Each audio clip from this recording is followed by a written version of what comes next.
What's up, YouTube? This is J Crow. You could also call me Joey Stoic. Just call me Joey. And today we're making a video on the two most important placements for majority of everyone when it comes to your natal chart in astrology. And you're more than welcome to take a guess, pause this video, and shoot your shot. And I'll give you 3 seconds. 2, 1. All right, so today we're going into, again, those two planets. And those two planets are also known as the lights, or the two luminaries. And you guessed it, if you went into that comment section and you put the sun. Hey, that's the easy one, right? So no problem, we'll start off with that one. So out of the two luminaries is the sun. And why is that, right? I know back in the day we used to think the earth, everything revolved around the earth. And slowly but surely, I don't know if it was Galileo who proved otherwise, that these planets revolve around the sun. So what ends up symbolically, what the sun ends up representing is masculinity, is much of soul expression, the divine mind. It also is the ruler of Sunday. Yes. And so when it comes to the sun has many masculine aspects to it and how it goes about itself.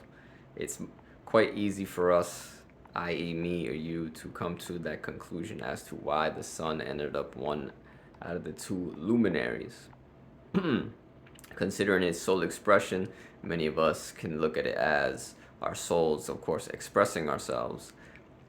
Of course, depending on the placement, some of us may have more difficulties from depending on if you subscribe to what debilitated means on a chart, but I could make that for another time on another video. If I had to give my own 2 cents about it, I kind of believe in the form of debilitation, but it's not what it sounds like, you know, your handicap or anything. It's more like this, maybe a little more work to do in that area, a little bit of facing the self to be able to bring out this expression, whether it be the sun, whether it be Mars, whether it be Jupiter, whatever placement and constellation and house, you know, depending on the chart and whatnot. So there we go. We got luminary number one, which is the sun, i.e. the I want to say the outer expression, the I am, right? And then luminary number two is the moon. And props to you if you actually put that in the comment section and pause that video, because it is the moon. Now, some people can argue that the moon doesn't produce light on like a third dimensional basis, but it does reflect the light of the sun. And the moon is very personal in the aspect of that it represents the more feminine aspects of ourselves. It definitely symbolically represents in tarot it'd be like the high priestess or the empress of the sort.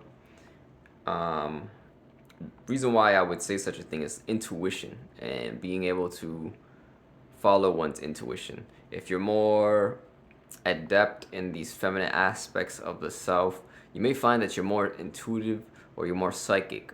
Now, of course, that could depend on their own personal situation and whatnot, because you know there's some of us who are very feminine but may not be in the best household placement for us to be tapping into this, or we just don't have the awareness that we may actually be way more psychic than we actually truly understand.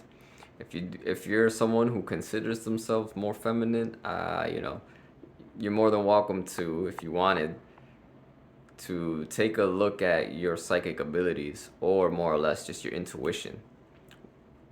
But more on the moon than anything else. The moon ends up ruling Monday, or what I like to call Moon Day.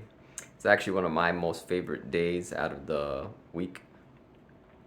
And the last thing that the moon represents is the gateway to the subconscious.